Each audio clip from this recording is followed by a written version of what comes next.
धन्यवाद देना चाहता हूं बार एसोसिएशन का कि आपने हमारे लिए ही नहीं तमाम उम्मीदवारों और तमाम पार्टियों के लिए अपना दरवाजा खोला, जो कि इस देश की लोकतांत्रिक परंपरा है। आप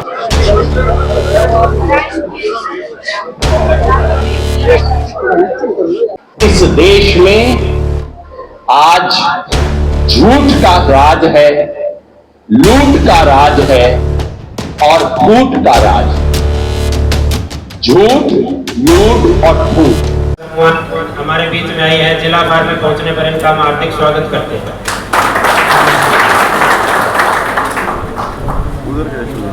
साथियों, इससे पहले भी डॉक्टर मनीषा साहब के सामने हमने जो भी मांगे वगैरह रखी है, उनको जो भी अधिवक्ताओं के लिए आवाज उठाई। मैडम के हस्बैंड भी लॉ ग्रेजुएट हैं, LLM कर रहे हैं। परसों एक बात हुई थी वो प्रोग्राम के लिए, तो कह रहे थे सर मैं लॉ ग्रेजुएट हूँ, तो उनका भी हम यहाँ है तो नहीं, लेकिन धन्यवाद करते हैं। प्रधानमंत्री सर, जी, सम्मानित मंच और मेरे सामने सभी सम्मानित बोर्ड मेंबर्स, सबसे पहले तो बहुत बहुत धन्यवाद आप लोगों ने मुझे ये अपॉर्चुनिटी दी। आपकी जो भी डिमांड है बिल्कुल पूरी होंगी, पर उसके लिए हमें सत्ता में हिस्सेदारी चाहिए। वेलकम सर, जैसे योगेंद्र यादव जी और दीपक लांबा जी आ गया, तो welcome sir.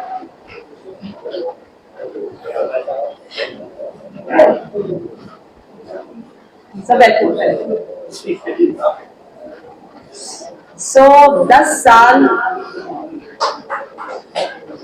we welcome Mr. Yogendra Yadav and Deepak Lamadi. Please, all of them, all of you, give a good round of applause.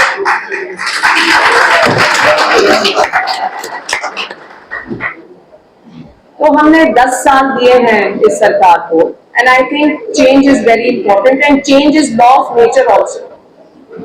अगर एक पॉन्ड में भी अगर पानी का भी बदलाव ना हो तो वो सड़ जाता है। इसी तरह अगर बदलाव ना हो तो जो सत्ता में बैठे लोग होते हैं उनमें एरोगेंस आ जाती है, अहंकार हो जाता है, वो लोगों की आवाज सुनना बंद कर देते हैं। इसलिए आप बीजेपी के प्रोपेगेंडा में मत फंसिए। दोबारा चुनाव आ गया है तो हर तरह का वो प्रोपेगेंडा करेंगे चुनाव जीतने के लिए। जो हरियाणा के रियल इश्यूज हैं, असल मुद्दे हैं, massive unemployment, lack of education facilities जो अब इन्होंने कर दी है, इन मुद्दों की तरफ आप ध्यान दीजिए। यहाँ पे ज्यादातर लोग मैं देख रही हूँ अंडर द एज ऑफ 50 है, यंग है, तो आप लोगों के हाथों में भविष्य है इस स्टेट का। तो इस बार आप जब बटन दबाएं, सोच समझ के बटन दबाएं और 5 सेकंड के लिए जो रियल इश्यूज हैं उनके बारे में सोचिए, जो कास्ट, रिलीजन, इनसे ऊपर उठ के हमें डेवलपमेंटल इश्यूज के ऊपर इस बार वोट देना। Thank you, thank you. बहुत बहुत शुभकामनाएं मनीषा साहब जी। उपस्थित बार एसोसिएशन के सभी पदाधिकारीगण और यहाँ आए हुए तमाम एडवोकेट्स और नागरिकगण, पहले तो माफी मांग लूं, कुछ कंफ्यूजन के चलते हम एक दूसरी जगह का इंतजार कर रहे थे, पर देरी से आया, इसके लिए क्षमा प्रार्थी हूं। धन्यवाद देना चाहता हूं बार एसोसिएशन का कि आपने हमारे लिए ही नहीं तमाम उम्मीदवारों और तमाम पार्टियों के लिए अपना दरवाजा खोला, जो कि इस देश की लोकतांत्रिक परंपरा है। आपने सबको स्थान दिया, जगह दी, सबकी बात सुनी। इस लोकतांत्रिक परंपरा का पालन करने और इसे आगे बढ़ाने के लिए आपको बहुत बहुत धन्यवाद। धन्यवाद मैं देना चाहूंगा और बधाई देना चाहूंगा मनीषा जी को और साथ में दीपक लांबा जी को, आपके वकील भी हैं वो यहाँ पे, एक विशेष बात के लिए। अमेरिका में जैसा आप जानते हैं राष्ट्रपति का चुनाव होने से पहले प्राइमरीज होते हैं। प्राइमरीज क्या होते हैं? पार्टी का टिकट लेने के लिए खुल्लम खुल्ला चुनाव होते हैं। वहां हमारी तरह वो गुपचुप मामले नहीं होते। डेमोक्रेटिक पार्टी के 6 कैंडिडेट हैं, वो खुल्लम खुल्ला चुनाव करते हैं, जगह जगह पे जाके चुनाव होता है, एक दूसरे की खुल के आलोचना करते हैं। उसके बाद तय होता है कि पार्टी का टिकट किसे मिलेगा। लेकिन पार्टी का टिकट जिस दिन अनाउंस हो जाता है, उस दिन वो 6 लोग एक बन जाते हैं। बहुत सुंदर परंपरा है। आपको ध्यान होगा, बराक ओबामा जब राष्ट्रपति बने, उससे पहले डेमोक्रेटिक पार्टी का टिकट लेने के लिए कॉन्टेस्ट हुआ, और मुख्य कॉन्टेस्ट किसमें था? एक तरफ बराक ओबामा थे, दूसरी तरफ हिलेरी क्लिंटन, बिल क्लिंटन की पत्नी हिलेरी क्लिंटन थी। दोनों में खुल के कॉन्टेस्ट हुआ, दोनों ने एक दूसरे के बारे में, एक दूसरे के गुण अवगुण बताए। लेकिन जब बराक ओबामा को टिकट मिल गया, वो प्रेसिडेंट बन गए, तो उन्होंने हिलेरी क्लिंटन को अपनी विदेश मंत्री बनाया। ये एक अच्छी लोकतांत्रिक प्रक्रिया है जो हमें इस देश में अमूमन दिखाई नहीं देती है, अमूमन खींचतान चलती है।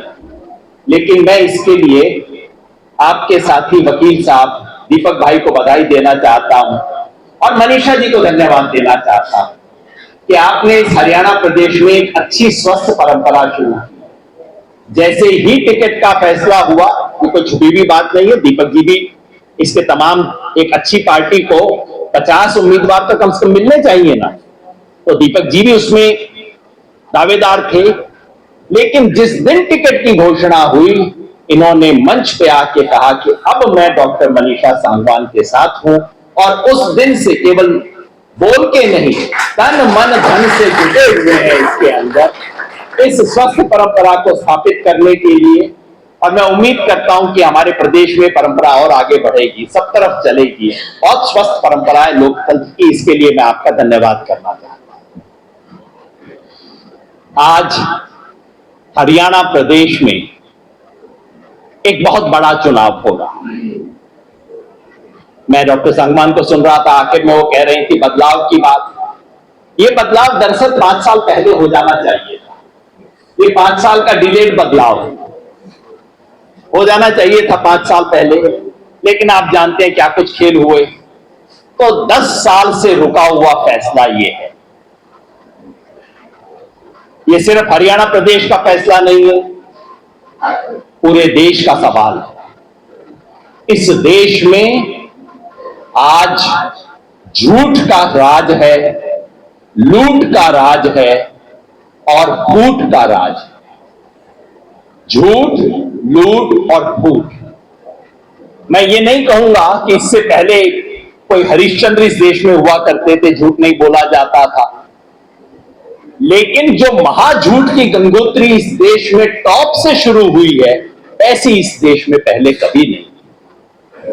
इस देश का प्रधानमंत्री आंखों में आंख डाल के साफ कोरी झूठ बोल सकता है, ये इस देश में पहले कभी नहीं। लूट, मैं ये नहीं कहूंगा कि इससे पहले लोग दूध के धुले थे, भ्रष्टाचार होता था इस देश में, लोग त्रस्त थे। और बीजेपी के आने का कारण भी एक ये था कि लोग त्रस्त थे कि भाई बदलो, कुछ तो करो। तो भ्रष्टाचार तो था पहले, लेकिन ये खुल्लम खुल्ला लूट इस तरह की पहले नहीं। एक छोटी मिसाल आपको देता हूं, वकील साहब हैं, आप समझ सकते हैं इन बारीक बातों को। अडानी जी का झारखंड में एक बिजली बनाने का प्रोजेक्ट लगा, कैप्टिव प्लांट है वो, और वो प्लांट इस शर्त पे लगा कि आप सारी बिजली को एक्सपोर्ट करके बांग्लादेश भेजें। इसलिए उसको स्पेशल फैसिलिटी दी गई कि एक्सपोर्ट के लिए हो रहा है ये तो सारा, और बिजली बनेगी झारखंड में, सारी बिजली बांग्लादेश में चली जाएगी। ठीक है भाई, हो गया। बांग्लादेश में सरकार बदल गई, तख्ता पलट गया, और तख्ता पलटते ही बांग्लादेश के नए शासकों ने कहा कि ये अडानी वाले मामले की हम जांच करवाएंगे। ये कैसे आपने इस इतने रेट के ऊपर कैसे भारत से समझौता कर लिया? वहां विदेशी का सवाल है कि आपने विदेशी से इतने दाम के ऊपर समझौता क्यों किया? अब अडानी जी की बिजली चली गई, वहां लेने वाला कोई नहीं। बिजली झारखंड में बन रही है, लेने वाला अब तैयार नहीं है। तो क्या हुआ? रातों रात टर्म्स ऑफ एग्रीमेंट बदले गए। अब कहा गया कि जो यूनिट बनी ही एक्सपोर्ट के लिए थी, वो अब इंडिया में बिजली दिया करेगी। और अब इसके लिए 2 राज्य सरकारें अपना टेंडर फ्लोट कर रही हैं ताकि अडानी जी की जो फालतू की बिजली थी, जो बेकार हो गई बिजली, अब उसको बांग्लादेश के रेट पे खरीदा करेगी। भ्रष्टाचार होता था, इस तरह की लूट नहीं हुआ करती थी जो आज इस देश में। फिर भी मैं कहता हूं, झूठ भी क्षम्य है, लूट भी बर्दाश्त के काबिल है, उसका इलाज कर लेंगे। लेकिन ये जो तीसरी चीज है, फूट, समाज को तोड़ने की कोशिश करना सिर्फ चुनाव के लिए, जो हरियाणा में है, ये तथाकथित 35-1 किसी की आंख से छुपा नहीं है। 35-1 का क्या मतलब है? ये वही काम है जो अंग्रेज किया करते थे। क्या था? हम सब स्कूल की किताबों में पढ़ते थे, फूट डालो और राज करो। यही खेल था अंग्रेजों का। ठीक यही खेल आज यहां खेला जा रहा है। और ये ना समझे कि सिर्फ हरियाणा में खेला जा रहा है। हरियाणा में टारगेट पर एक कम्युनिटी है, तो उत्तर प्रदेश में टारगेट पे दूसरी कम्युनिटी। आपने पढ़ा होगा कल उत्तर प्रदेश में क्या हुआ। कल उत्तर प्रदेश में समाजवादी पार्टी का कोई छोटा सा कार्यकर्ता था, जा रहा था मोटरसाइकिल पे, पुलिस वालों ने रोका, उसे कहा नाम क्या है? उसने कहा क्या महेंद्र यादव, जो भी उसका नाम था, बोला। उसने कहा बेटा जल्दी से फूट ले, नहीं तो तेरा मंगेश यादव कर दूंगा मैं। मतलब क्या? मंगेश यादव कौन है? जिसका फॉल्स एनकाउंटर अभी 15 दिन पहले हुआ है। तो यहां हरियाणा में खेल ये कि सारे समाज को जाटों के खिलाफ भड़काओ, यादवों को जाटों के खिलाफ भड़काओ। उत्तर प्रदेश में खेल ये कि जाटों को यादवों के खिलाफ भड़काओ, सारे समाज को यादवों के खिलाफ भड़काओ। कहीं हिंदू मुसलमान करो, झारखंड के अंदर कन्वर्टेड क्रिश्चियन, कन्वर्टेड आदिवासी, नॉन कन्वर्टेड आदिवासी का झगड़ा करवाओ, और बाकी कहीं ना मिले, ना जाट मिले, ना यादव मिले, ना हिंदू मुसलमान मिले, तो कुकी और मितई का झगड़ा करवा दो। ये हो क्या रहा है इस देश में? आप ही बताइए। इसे आप देशभक्ति कहेंगे? ये राष्ट्रवाद है क्या? अगर किसी घर में कोई आदमी आके 2 बच्चों में लड़ाई करवाए, तो मां क्या कहेगी? मां कहेगी बेटा खबरदार, जरा बच के रहना इस आदमी से, अगली बार घर मत आने देना, भाई भाई में झगड़ा करवा रहा है। अगर दोबारा अगले दिन आए घर में, फिर भाई भाई में झगड़ा करवाए, तो अब मां बच्चे को नहीं बोलेगी, कान पकड़ेगी, कहेगी मेरे घर से बाहर, खबरदार इस घर के अंदर कभी तू दिखाई दिया तो। सही बात है ना? तो अब आप मुझे बताइए, ये दिन रात इस देश में हिंदू मुसलमान 35-1 यादव गैर यादव का खेल करने वाले के खिलाफ भारत मां क्या कहेगी? भारत मां कहेगी कान पकड़ो और नीचे उतारो। मैं नहीं कहूंगा घर से बाहर निकालो, क्योंकि हमारे ही देश के हैं, इनको देश में रहने का पूरा अधिकार है, मगर कुर्सी पे बैठने का अधिकार नहीं। कुर्सी पे बैठ के आप देश में आग लगाओ, इसका अधिकार नहीं। तो ये भारत मां की हम सबको आज्ञा है कि ये जो घर में आग लगाने की कोशिश कर रहे हैं, कान पकड़िए, नीचे उतारिए। ये काम आज हमें करना है।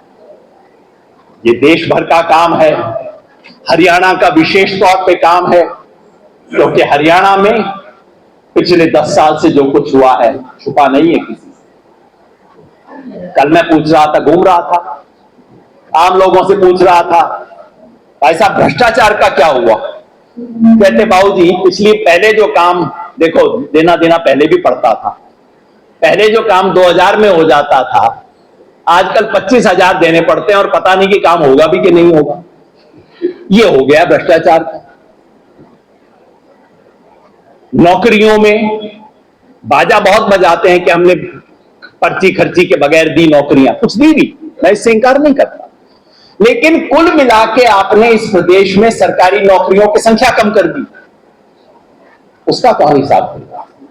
हर गांव गांव में जो बेरोजगार दिखाई देते हैं, उसका कौन जवाब देगा? जो महंगाई है, जो अराजकता है, और आप सब वकील साहबान हैं, लॉ एंड ऑर्डर की क्या सिचुएशन है इस प्रदेश में, कौन जवाब देगा इसका? तो सच बात यह है, समझदारों को इशारा काफी होता है। कितनी बात आप लोगों के सामने कहूं, देखिए हकीकत यह है कि हरियाणा ने तो मन बना लिया और चुनाव में बीजेपी का मुकाबला करने से पहले 3 पार्टियां ऑलरेडी चुनाव लड़ चुकी हैं और बीजेपी को पटकनी दे चुकी हैं। कौन सी 3 पार्टियां हैं जी? किसान, जवान और पहलवान। ये 3 इलेक्शन लड़ चुके हैं बीजेपी को पछाड़ के। किसान आंदोलन, मैं यहां नमन करना चाहता हूं दादरी के, भिवानी के, इस पूरे इलाके के, लोहारू, तोशाम, सब इस पूरे इलाके के किसानों को, क्योंकि जब किसान आंदोलन का मोर्चा लगा था शाहजहांपुर में, तो मेरी जिम्मेवारी दी थी किसान आंदोलन ने, संयुक्त किसान मोर्चा ने, कि जाओ उस मोर्चे को चलाओ। और सच बात यह है, अगर दादरी के, भिवानी के, तोशाम के, लोहारू के किसान वहां आके खूंटा ना गाड़ लेते तो वो मोर्चा चलता नहीं। आप लोगों की हिम्मत से वो मोर्चा चला, आपके इलाके की हिम्मत से वो मोर्चा चला। और बिल्कुल सर, आप गए थे वहां, किसानों के लिए विशेष समर्थन देके आए थे और मुझे विशेष तौर पे लगा कि कमाल है, मतलब सब काले कोट वाले वहां पहुंचे थे। और जब उस तरह का समर्थन मिलता है, देखिए किसान को किसान का समर्थन मिलता है तो वो छोटी बात है। जब अध्यापक, राजस्थान से अध्यापकों की यूनियन आई, हरियाणा से हमारी बार एसोसिएशन वाले आए, जब आपका समर्थन मिलता है तो हमें लगता है हम सिर्फ किसान की नहीं पूरे देश की लड़ाई लड़ रहे हैं। वहां पे आप आए, वो किसान आंदोलन की बात आज भी पूरी होनी बाकी। कल, पुरानी बात मैं नहीं कह रहा, कल भारतीय जनता पार्टी की एमपी कंगना रनौत जी ने कहा है कि ये 3 कानून जो किसानों वाले थे उनको वापस लाना चाहिए। ये मेरा कोई आरोप नहीं है, ये खुद कह रही हैं। मतलब इनके मन में अभी भी मैल है, अभी भी नहीं सीखे हैं किसान का सबक। एक बार जब तक तसल्ली से कुर्सी से नीचे ना उतार दोगे ना, तब तक सीखेंगे नहीं। तो किसान का सवाल है, नौजवान का सवाल बेरोजगारी का भी है और इस इलाके में अग्निवीर का भी।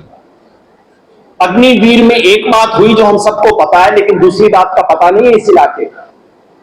पहली बात तो ये कि 20 साल की, 22 साल की पक्की नौकरी को अब घटा के कच्चे ठेके की नौकरी कर दिया है, तो सारी दुनिया को पता है। लेकिन दूसरी बात नहीं पता हमें। हरियाणा छोटा सा प्रदेश है, इस देश का 2% है, लेकिन इस देश की 10% फौज की भर्ती हरियाणा से होती है और उसकी 1/3 भर्ती दक्षिणी हरियाणा से होती है। यहां चरखी दादरी और गुड़गांव, यहां की जो सेंटर है, यहां से होती थी। साल में 4,500-5 हजार जवान पक्की नौकरी पे यहां से भर्ती हुआ करते थे पूरे हरियाणा से, और उसमें अंदाजन 1,500 के करीब, 1,500-1,600 सिर्फ यहां दक्षिण हरियाणा से भर्ती हुआ करते। आज पक्की नौकरी हो गई 20 की बजाय 4 साल की ठेके की, और आपके हरियाणा से 4,500-5 हजार की बजाय अब सिर्फ 1,500-2 हजार जवान भर्ती हो रहे हैं। ये बात पता नहीं है सबको, पूछना चाहिए इन बीजेपी वालों से कि भाई क्या दुश्मनी है? जिस इलाके ने इतना बलिदान दिया उस इलाके से क्या दुश्मनी है तुम्हारी? तो इसलिए जवान का सवाल है और पहलवान का सवाल मुझे यहां बताने की जरूरत नहीं है, आप सब उसे जानते हैं। तो हरियाणा ने तो चुनाव शुरू होने से पहले इनको चित करके रखा हुआ है, जवान ने, किसान ने, पहलवान ने। हरियाणा ने मन बना रखा है। कल मेरे से कोई पत्रकार पूछा इन जैसा, मैं भी एक पुराने, मेरे भी पिछले जन्म के कुछ पाप है, तो वो मैं चुनाव की भविष्यवाणी किया करता था। तो इन जैसा पत्रकार कोई पकड़ लेता है मेरे को कि भाई साहब हरियाणा में क्या होगा ये बताइए, हरियाणा में क्या होगा बताइए। तो मैंने कहा भैया हरियाणा में 3 संभावनाएं हैं। कहते अच्छा 3 संभावना है हरियाणा? मैंने कहा हाँ। पहली संभावना यह है कि कांग्रेस के पक्ष में हवा चल रही है। कहते अच्छा फिर दूसरी बीजेपी वाली है? मैंने कहा दूसरी संभावना यह है कि कांग्रेस के पक्ष में आंधी चल रही है। तो कहते तीसरी संभावना? मैंने कहा तीसरी संभावना यह है कि कांग्रेस के पक्ष में सुनामी चल रही है। अब ये हवा है, आंधी है, सुनामी है, इसका फैसला आप कर लो। हरियाणा की जनता ने मन बना लिया है, अब हमें उसको यज्ञ को संपूर्ण करना है। सब कुछ तैयार है, हो चुका है, एक बहुत बड़ा बदलाव है और उस बदलाव में हमारे पास डॉक्टर मनीषा सांगवान जैसे उम्मीदवार हैं जो इसके चेहरे बनेंगे, जो इसको नया नेतृत्व देंगे। नई पीढ़ी आ रही है, महिलाएं सामने आ रही हैं। हमारे हरियाणा के लिए तो गौरव की बात है कि महिला उम्मीदवार आगे आ रही हैं, महिलाएं नेतृत्व दे रही हैं। आप सबसे मैं हाथ जोड़ के अपील करता हूं, सिर्फ अपनी तरफ से नहीं, अपने संगठन की तरफ से नहीं, मैं तो कांग्रेस का मेंबर भी नहीं, जीवन भर कांग्रेस का विरोध किया है। आज आपके सामने मैं उसी कांग्रेस के लिए वोट लेने, अपील करने के लिए आया हूं, इसलिए क्योंकि ये देश बचाने का सवाल है, ये किसान की इज्जत बचाने का सवाल है, ये नौजवान का भविष्य बचाने का सवाल है। आप सबसे मैं हाथ जोड़ के निवेदन करता हूं कि 5 तारीख को इस प्रदेश का भविष्य बदलने के लिए हम वोट दें। और वकील साहबान से सिर्फ वोट देने की अपील नहीं करूंगा, मुझे यहां बैठे हर व्यक्ति के पीछे 500,000 वोट दिखाई दे रहे हैं, तो ये मेरे को सिर्फ सैकड़ों लोग नहीं दिख रहे, मेरे को तो लाखों की भीड़ यहां दिखाई दे रही है। उन सब तक आपका संदेशा पहुंचे। बहुत बहुत धन्यवाद।